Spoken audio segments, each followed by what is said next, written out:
পর্যায়ে আপনাদের সামনে প্রধান অতিথির বক্তব্য পেশ করবেন। প্রধান অতিথি হিসেবে উপস্থিত থাকবেন আমাদের এলাকার জনপ্রিয় নেতা।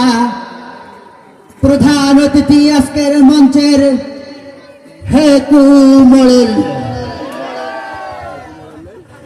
এই পর্যায়ে আপনাদের সামনে প্রধান অতিথির বক্তব্য পেশ করবেন। প্রধান অতিথির বক্তব্য পেশ করবেন জনপ্রিয় নেতা, গম চোর নেতা, কম্বল চোর নেতা, সমস্ত আকামের জনক আমাদের প্রধান অতিথি বক্তব্য পেশ করবেন। তার আগে হ্যাঁ হুজুর দিচ্ছি।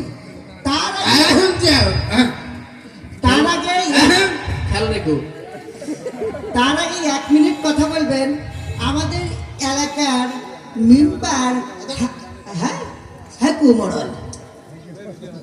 তারা বলতেন আমার দরকার ছিল না। তাহলে আপনি বসেন, সমস্যা নেই, আমি মায়ের পাশে থেকে নিয়ে এসেছি। আমার তাহলে সময় কত মিনিট? 1 মিনিটের মধ্যে শেষ করতে হবে। ঠিক আছে, 1 মিনিট না? হ্যাঁ প্রভু করছি না। আসুন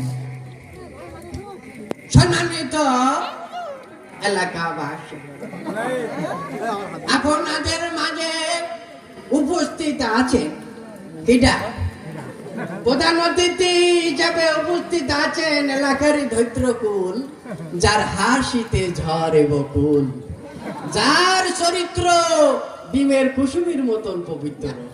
1 মিনিট হয়ে গে। জি, আমি 1 মিনিটের ভিতরে শেষ করে দিচ্ছি। তাকে ত্যাগী নেতা বললে খুব একটা বেশি বলা হবে না, কারণ তিনি এতটাই ত্যাগী যে তার সুদীর্ঘ রাজনৈতিক জীবনে বহুবার দল ত্যাগ এবং পদত্যাগ করেছেন। সংসারে গৃহ শান্তি বজায় রাখার জন্য একাধিকবার স্ত্রী ত্যাগ করেছেন। এই যে মাঝে দ্রব্যমূল্যের উদ্যোগ করতে আপনারা অনেকেই ভাত খেতে পারেননি, তিনিও কিন্তু ভাত খান না, কারণ তিনি ভাত ত্যাগ করেছেন। তিনি খান পোলোয়া বিরিয়ানি। এই যে মাঝে মসজিদ কমিটির সাথে গন্ডগোল করে উনি কিন্তু মসজিদও ত্যাগ করেছেন। এইভাবে তিনি ক্ষুদ্রতম স্বার্থে এবং বৃহত্তম স্বার্থে ত্যাগ করে আসছেন। আমাদের সকলের প্রাণপ্রিয় ত্যাগী নেতা জনাব হেকমতুল্লাহ ত্যাগী। জি, 1 মিনিট হয়ে গেছে। জি, আমি 1 মিনিটের ভিতরে শেষ করে দিচ্ছি। জি, এত ত্যাগের কথা বললি, তোর মল ত্যাগ করার কথা বললি। আচ্ছা যাই হোক, আপনাদের মাঝে আরো একজন উপস্থিত আছেন, আপনাদের হুজুর জনাব ফজলে রব্বানি কুতুবে সুবানি হদ্দ গেলা গিলবানি, আবার টাকার গাদাও নিবানি জনাব আরে